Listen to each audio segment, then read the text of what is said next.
Well, good morning, everybody. Welcome back to the channel.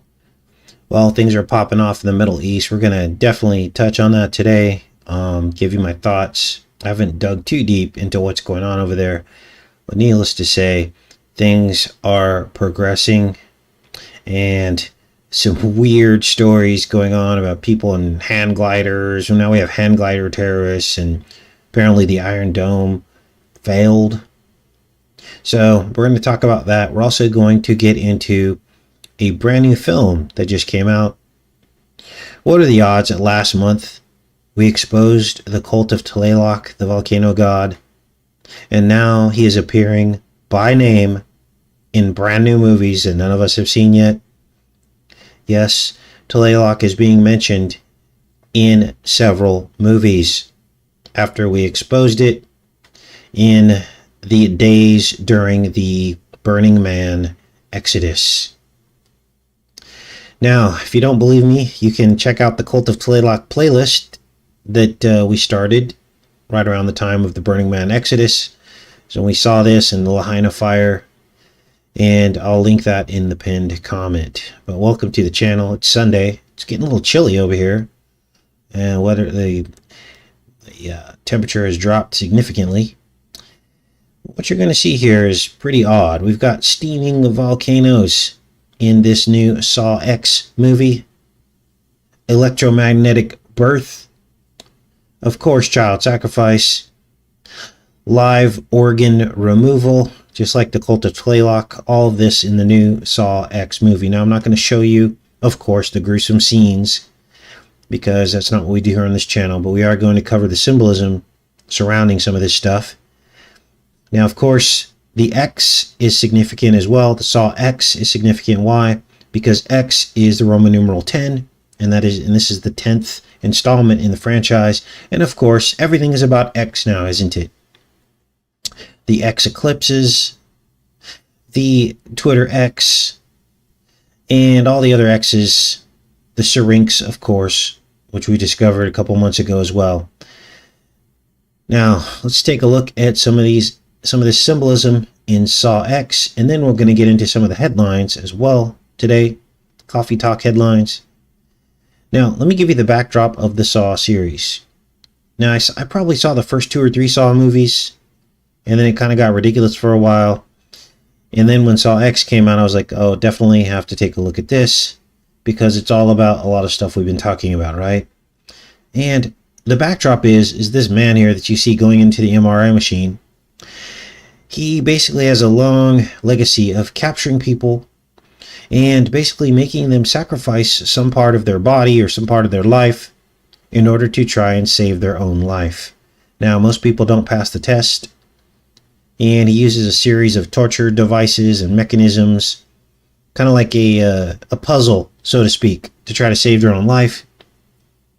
But most people do not pass the test because they're not willing to give up anything, like a limb or their eye or something else. And usually whatever he's asking them to give up has something to do with whatever past sin they were involved in. Now, of course, his torture methods are very sadistic, and I'm not going to be showing you anything graphic today. But understand this is the 10th sequel to the film franchise. And the X, of course, is significant because of everything going on with X's this year. Now, the film starts out with the mastermind of all this guy who's in the MRI machine. And I was looking at this and I was like, this looks like the caldera of a volcano. But it also looks like rebirth. And we know that Tlaloc was the god of volcanoes and sacrifice. But why? Why was he requiring sacrifice into the volcano? Well, obviously they were trying to open a portal, weren't they? Opening a portal so that they can be close to the gods. Now, we touched on this a little bit when we were looking at the Og and the Book of the Giants, weren't we? And Og was sacrificing to Baal at these high places, and then these high places where they were doing all this sacrifice, they would turn into volcanoes, according to the Book of the Giant Og. And why were they sacrificing? Well, they wanted things like they wanted fertile lands and rain And they also were sacrificing for what they called a moon child that would give birth to the next generation of giants. So they were really asking for a portal to be opened, weren't they? The portals of the heavens for rain and the portals of the womb to continue their giant bloodline. So they were sacrificing literally to volcanoes, just like the ancient cult of Tlaloc, which of course came after Og. But as we try to look down, chase down the etymology of this stuff back to the very beginnings, it probably originated with the Nephilim, the Raphaim, and the fallen ones. Now, what makes this scene significant other than him going into the mouth of the volcano, you could also look at this as a womb, rebirth, being born into something. There's also a spiritual aspect to the lightning and the electricity. This is, of course, an electromagnetic machine, and we know that Tlaloc wielded a lightning bolt as a wand. So lightning was very important, and this is maybe why we see lots of lightning activity around volcanoes. Maybe this ties into the portal aspect to this and what they're really trying to achieve with this mass sacrifice. Let's take a look here. Now you can even notice here as he enters the machine, the way his arms are folded on top of his chest almost looks like a volcano against the backdrop of like a full moon, right? Let's keep watching here. So this guy is the mastermind of the torture and the kidnapping that is prevalent through the entire franchise. See how it kind of looks like a volcano there? Every day. Now, the end of this film, which we'll get to at the end of this decode, actually confirms this volcano interpretation. Because at the end, he pipes gas, poison gas, into his last victim's room. And it resembles like an awakening volcano. Like a volcano that's about to erupt again, how the gas kind of seeps out into the atmosphere. But I'll play that for you a little bit later. Let me check in with you guys. Make sure you guys are with me. Good morning. No buffering. Very good. Awesome. Good morning, everybody. Let's keep going with this. This is crazy. The tourist wants me to take them here. Very strange. Now, he gets into town, and the reason why he got the MRI was because he's got some kind of terminal illness. And so, now, for those of you that live in Mexico, you know that Tlaloc is very prominent. It's one of the highest gods, and it's pictured everywhere. But that doesn't take away from the coincidence of this all being talked about. Because up to this point, no one was really talking about Tlaloc. And now all of a sudden we have several movies. We have the Demon Shark movie that came out where they mentioned Tlaloc. We have this movie mentioning Tlaloc by name. We have the what was the other one that we covered that they mentioned Tlaloc by name? It was Wakanda Forever. So this is all recent activity. And so as he gets his treatment, he gets his MRI, then he goes to Mexico because he finds what he thinks is a cure for his cancer, but it's actually a scam. They take all of his money thinking that they've cured him, and then he realizes he hasn't even been operated on, and he got all of his money taken, and then he goes after the group of scammers, and they become his next victims. But look at this. They actually mention Tlaloc by name. Watch.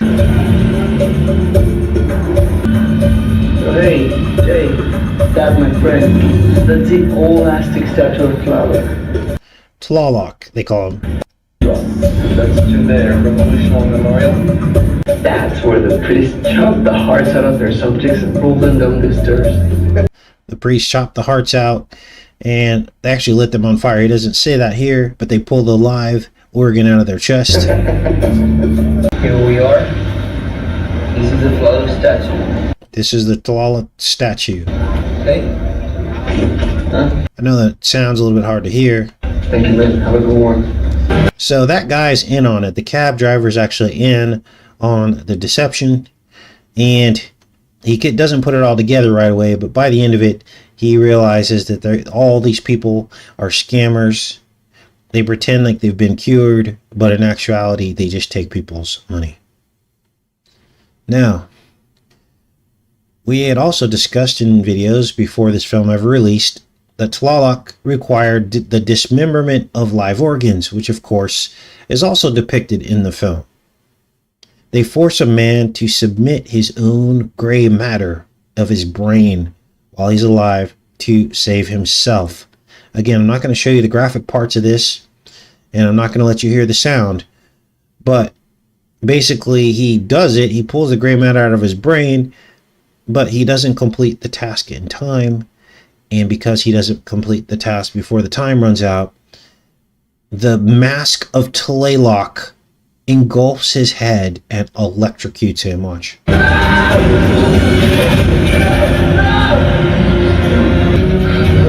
Thought I'd turn the sound off on this. I can turn it off right here. So, apparently this gray matter is supposed to dissolve into some kind of stuff that's supposed to measure on this meter and it's supposed to stop this from happening. And look at this. He even has what appears to be a crown of thorns. And of course, this is Christ mockery, right? The crown of thorns is Christ mockery. I know it's not a literal crown of thorns, but it's a visual cue. And he doesn't complete the task in time. And here comes the mask of Tlaloc. You can't make this up, you guys. We just covered this. We also saw this mask in Joe versus the volcano, didn't we? And the lightning bolt throughout that film as well. Volcano sacrifice. So, he's all messed up, and this thing like electrocutes him. There you see a good shot of the crown of thorns. There. Totally a crown of thorns. And then he gets it with the mask and closes his face and electrocutes him. So, pretty specific imagery, isn't it? Pretty specific. Now, something else happens here. Now remember, Tlaloc wields a lightning bolt as a wand. So this whole lightning aspect to this is very important. Electricity. Now, of course, next there's child sacrifice, because that's part of Tlaloc as well. And you're going to hear her say, sacrifice the child. Let's get the volume up here. No, the volume's not working now. Oh. All he has to do is push the lever. Sacrifice the kid. Sacrifice the kid. Now, of course, this is another challenge. She's got the kid on one side and an adult on the other, and they have to trade off getting waterboarded with basically blood. Now, again, here's the end of the film.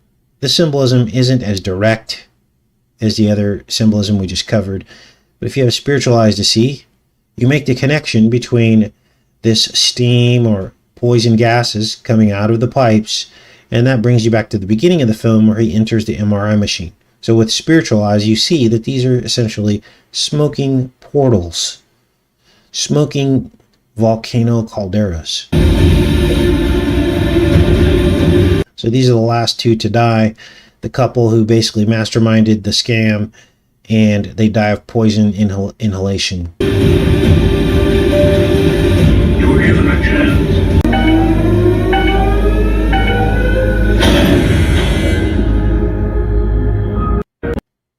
So that is Saw X. Crazy, right? So what is the deal with the cult of Tlaloc? Well, I think we figured it out. Apparently there was some kind of mass sacrificial event, and the fallen ones requested it. The fallen ones give, of course, the power to the people that rule this world. The Bible says that Satan rules this world. This is why he was able to offer it to Jesus during the temptation. He said, I'll give you all the kingdoms of the world if you bow down and enact to me.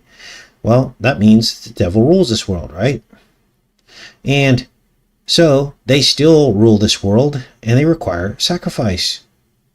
And so apparently there was some kind of sacrificial event. Some people believe it was the line of fire.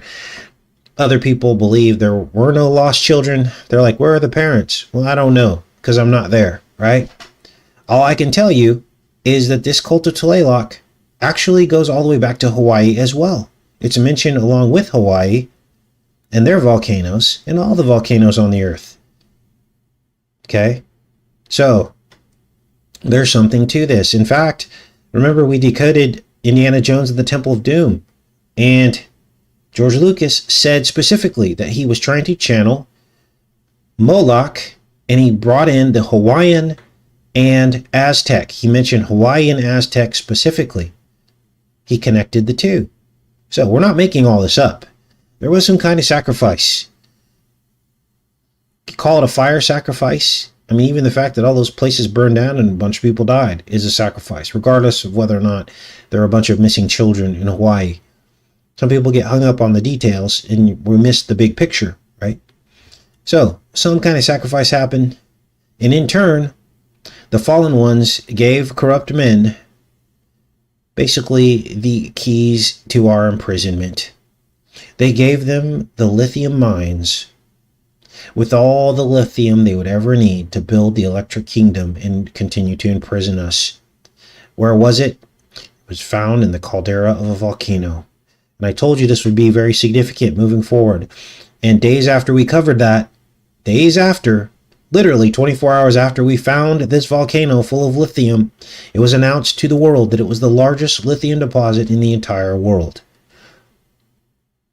It is now being mined. 5,400 tons a day of sulfuric acid will be produced from this mine. Where's the volcano? Just above Burning Man.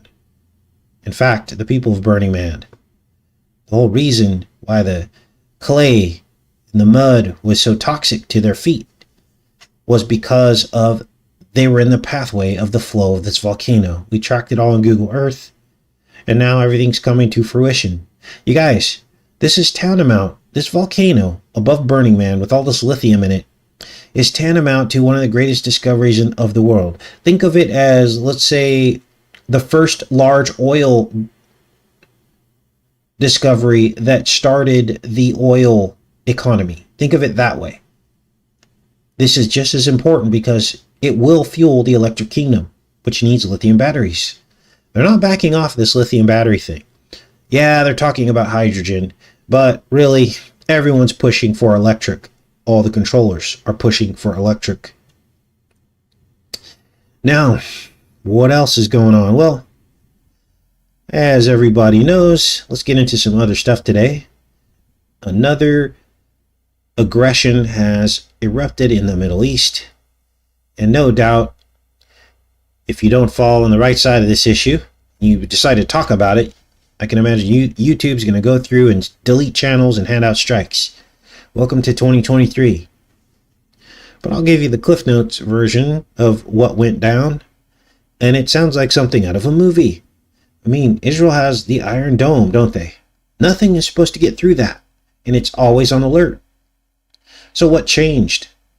And remember all this peace talk we heard from Trump and his son-in-law, that they had reached some kind of a peace deal.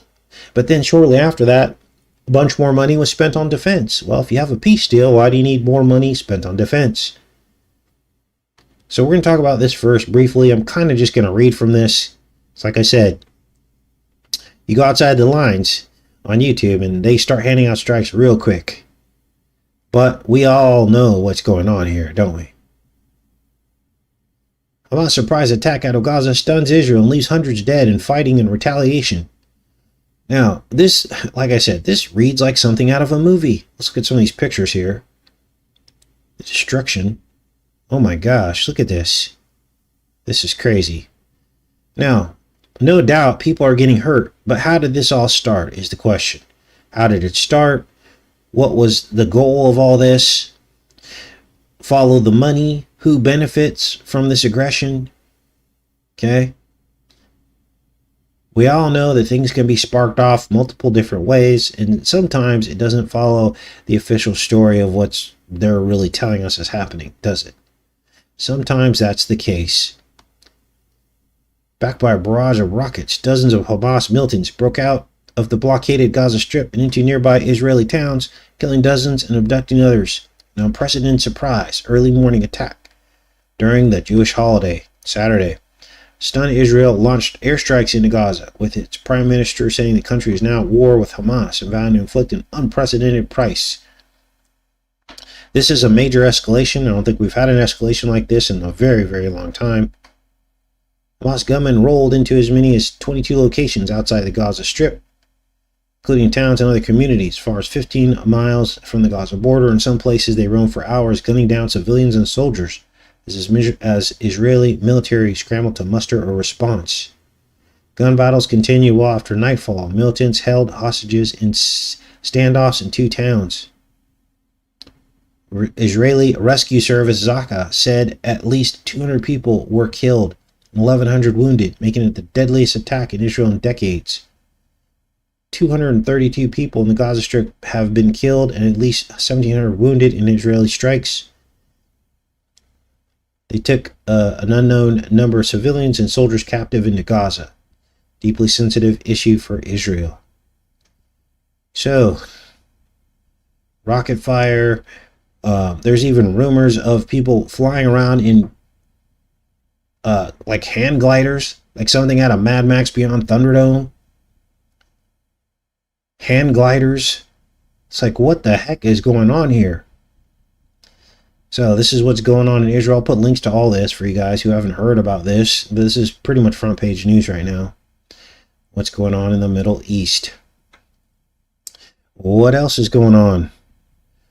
Well, did you know that coal is the new energy of tomorrow? And everywhere else but the United States. Now, this is really how you can look and see the right-left paradigm in full effect. The fast-growing energy source which will power the future, yes, it's coal. So, while the United States has intentionally tied its own hands under the banner of climate change, both economically and in terms of national security, other countries are getting an edge up with coal.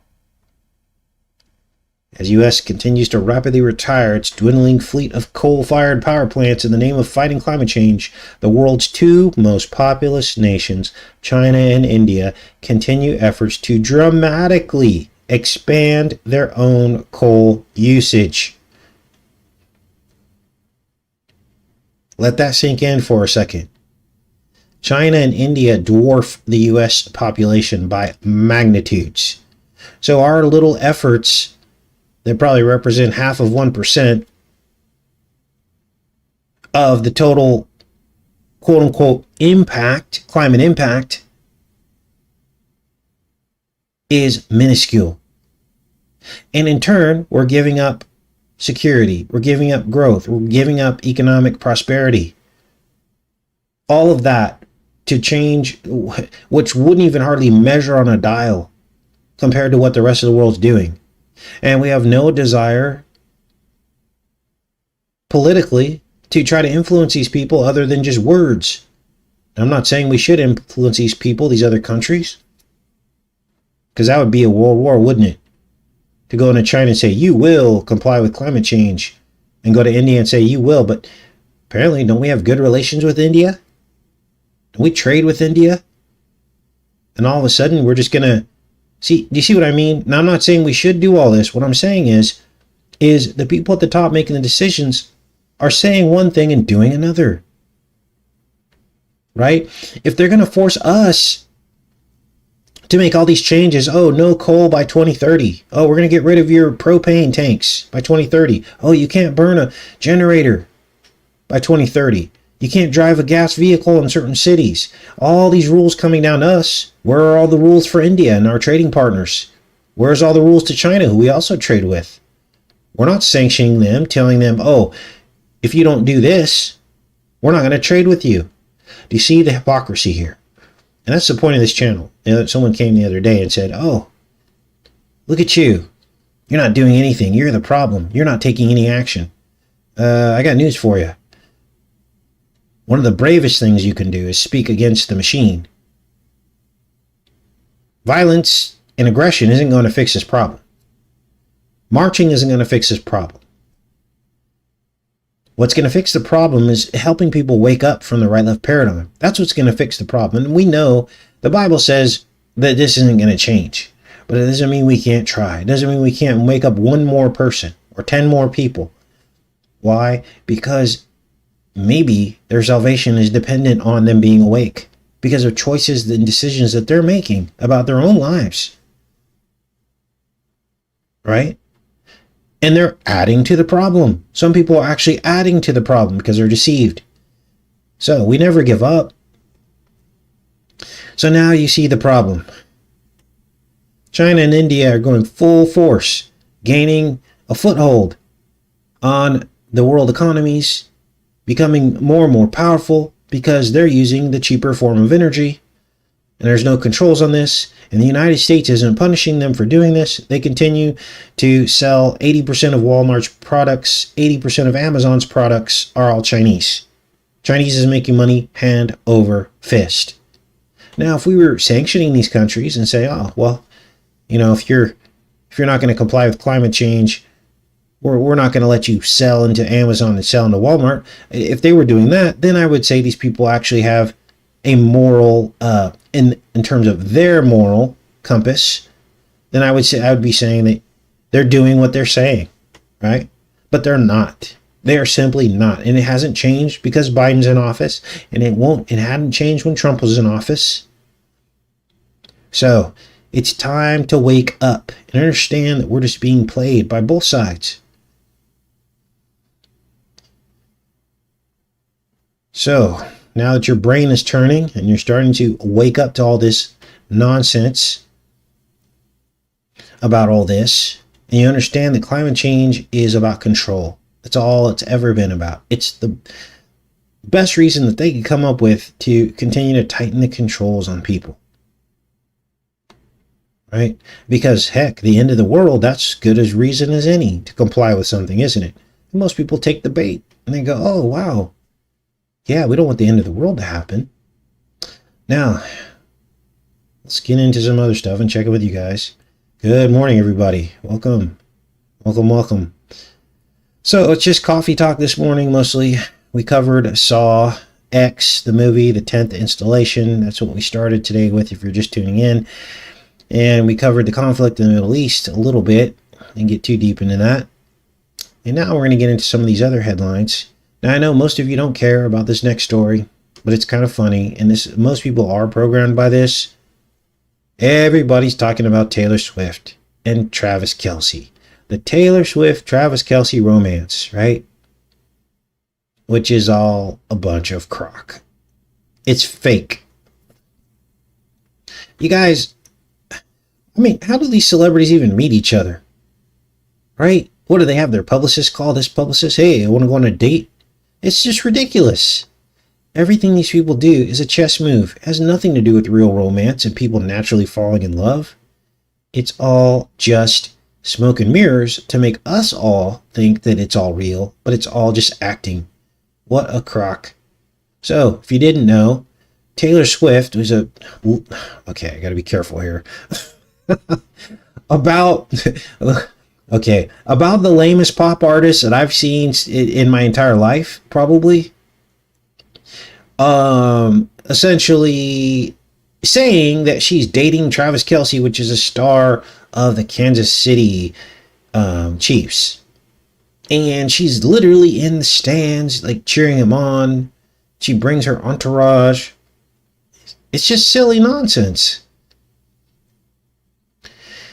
So, what is this? What's really happening here? Let me break it down for you. This is what they call cross-marketing, okay? Anytime you get somebody who's not doing too well with public sentiment and popularity, even though these people actually have the public sentiment at their fingertips, right? They're throttled by the media organizations. In other words, they're put into the limelight. They're put into the news headlines and stories to keep you remembering these people. Why do you think they keep talking about Arnold Schwarzenegger? Why do you think they keep talking about all these people that nobody really cares about anymore? It's because they're using these people as Pied Pipers to influence you. And they know that if they keep putting these people in front of you, then you'll start acting like these people and doing what these people do and endorse and buying the products these people endorse. It's all marketing, it's all money, and it's all manipulation of the agenda. And this is why they're putting having these guys wear pink shorts and ribbons and all this stuff. Okay? That's what the reason is for it. It's all smoke and mirrors. Now, what is going on with this? Well, cross-marketing. So, apparently they needed more people to come out and watch football.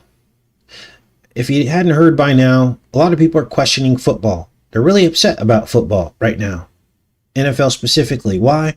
Because a lot of people bet on this. And for some reason, we live in a country where even though they say gambling's illegal, it's perfectly legal to put money down on a team and try to guess what the score is going to be. Apparently, that's one of the most lucrative gambling schemes in all of America. Like, a lot of people are into this. And so what they do is they bet that there's going to be a certain spread. Now, I don't know all the lingo and terminology, okay? But it's clear to me now that a lot of this NFL is scripted. It's pretty clear to me. There was one play at the end of the Jets game with Kansas City Chiefs, and Mahomes, the quarterback who won the last Super Bowl last year, had a chance to increase the spread to 10 points, to win over the Jets by 10 points. He could have just walked right into the end zone. Instead, he slid out of bounds before he got to the end zone. Well, what does that do? It tips the odds in the favor of the people who do, not the bettors, but the people who run the betting stuff, right? And the people who bet on the game thinking that because Aaron Rodgers was out, that the Kansas City Chiefs were going to dominate the Jets and win by more than 10 points, they all lost their money. You see what happens here? It's all manipulation. I think people are picking up on this. So, what happened? Well, hey, we need an injection of popularity. So they called up, they call up Taylor Swift. They say, hey, Taylor, you need some popularity too, right? You need to appeal to, the younger people and the pop stars who don't watch any football. All they do is sit on TikTok all day and watch you dancing around in your clothes, in your costumes. Well, we need them to watch football, and you need them to do the same. So let's cross market. So they create this fake relationship, right? And which these people have zero in common, right? What does Travis Kelce know about Taylor Swift? Absolutely nothing. The odds of these two even getting together is like 1 in trillions. And then everybody's talking about it, right?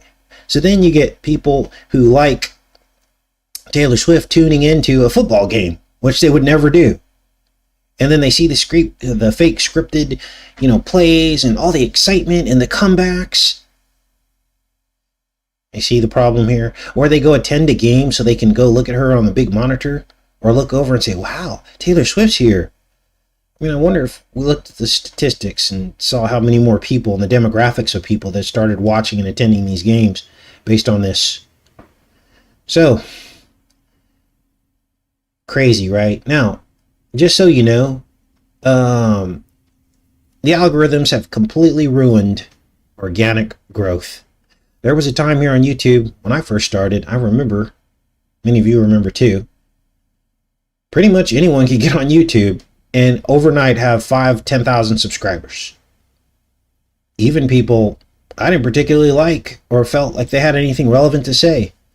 People just like to see people who are bold enough to get in front of a group and just say anything. There are people that just said nothing and got 10,000 subscribers, right? This is the way things used to be. And then the prominent truth channels, people with actual real talent, were on, and they got a lot of subscribers. Like KJ, Scariest Movie Ever, decoding films and things. They got a lot of subscribers back then. Well, now it's practically impossible to grow organically because the algorithms control everything. They control everything. And what are the algorithms doing?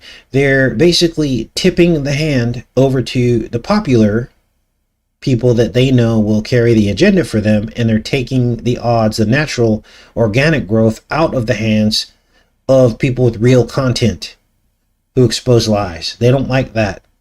They want you to continue to live in the lie. They want you to continue to watch all of their fake stuff.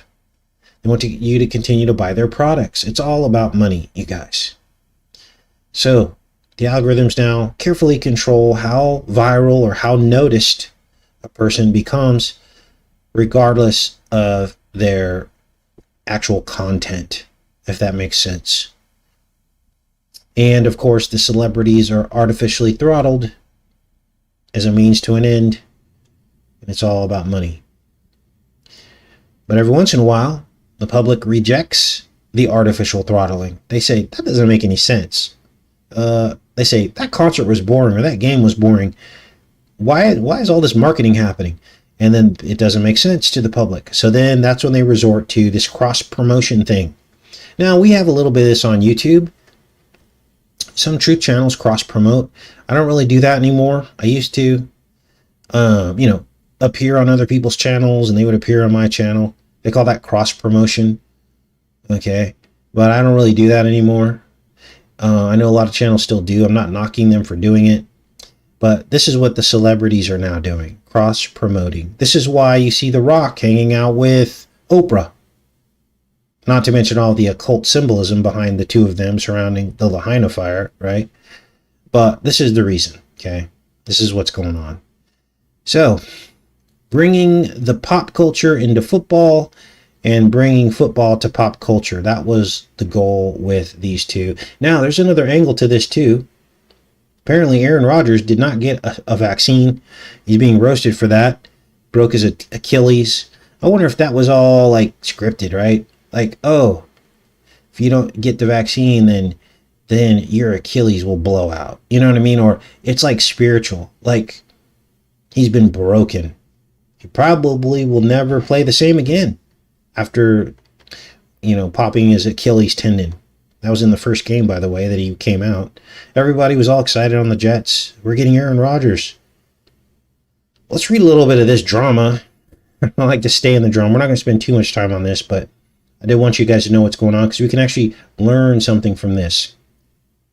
So, Aaron Rodgers got into a bagging match with Kelsey because Aaron Rodgers called him, Travis Kelsey, Mr. Pfizer. Now, I don't know why that is. I think this article is going to explain. I think Travis Kelsey was doing commercials for Pfizer, maybe. I don't know. But anyway, notice the setup here. It's the vaccinated versus the unvaccinated, right? Now, don't feel too sorry for Aaron Rodgers because he's part of this as well. Because, look, he busted his Achilles, so there's the subliminal there. He lost. The guy who didn't get the vaccine lost. You see how this works? And they'll pitch him as the guy who lost as a subliminal to tell you that you are in the fringe. You're not mainstream if you don't want to smack the nation. So these guys are in some kind of Twitter X battle, bagging on each other. And let's read this. It says, whether he likes it or not, Travis Kelsey is going to be receiving attention over his burgeoning relationship with Taylor Swift for a while. Okay, let's go into a reporter voice here. He doesn't seem too worried about it affecting his football career. Kansas City Chiefs tight end discussed the effects of his dating one of the most famous pop stars on the planet. He acknowledged the persistence of the paparazzi, but said that he could keep that life separate from his day job. Kelsey previously said he believed the NFL was overdoing it with its coverage and promotion of Swift, like how the league reportedly asked its TV partners to show ads for Swift's concert movie for free.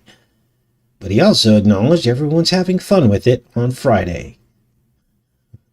He also responded to a dig he received from Aaron Rodgers, another consequence of his new level of fame. Kelsey's relationship with Swift has coincided with his role in Pfizer's Two Things at Once ad campaign, meant to promote the fact that people can get their COVID-19 smack the nation at the same time as their annual flu shot. Rodgers, who famously misrepresented his vaccination status in 2021, called Kelsey Mr. Pfizer, to the laughter of the I can't ever say that word. So, here we have this fake matchup here.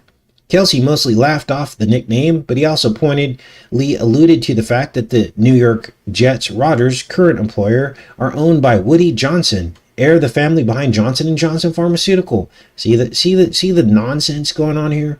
It's all just backbiting and drama and the vaccinated versus unvaccinated, and you sprinkle in a little bit of Taylor Swift and you get people watching football.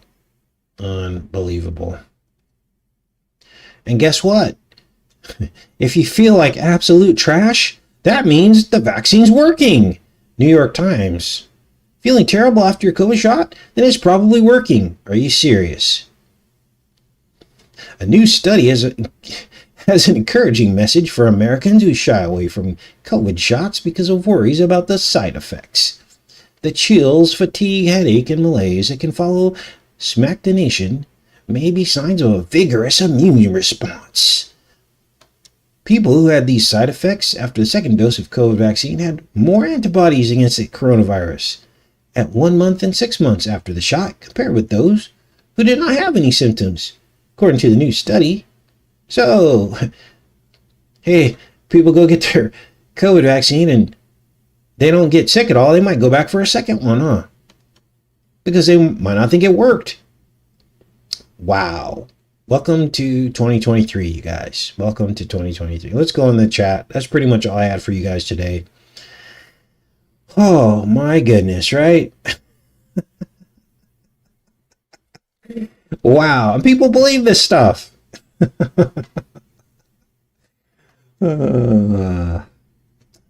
All right.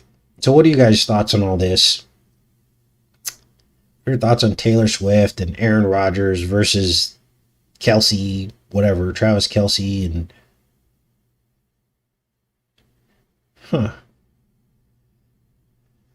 my goodness.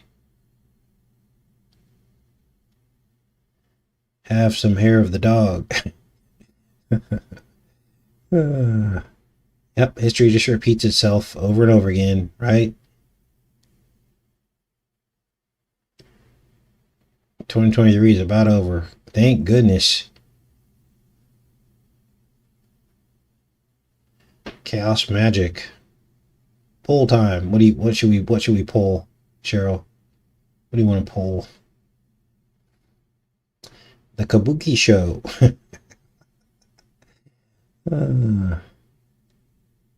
So, Travis Kelsey will win, right? And he'll be the Pfizer guy who wins. And so that will be the subliminal there. And believe it or not, they're probably paying him. And they know that they're going to win. It's all just going to be scripted to reconfirm. And then they'll make a mockery of Aaron Rodgers. But he probably agreed to be the mockery. He's already become the mockery because he basically blew out his Achilles in the first game. In the first play, almost. So the psyop is already afoot.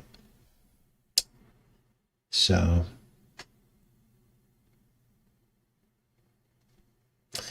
3.5 years of oogie boogie madness. Certainly feels that way, right?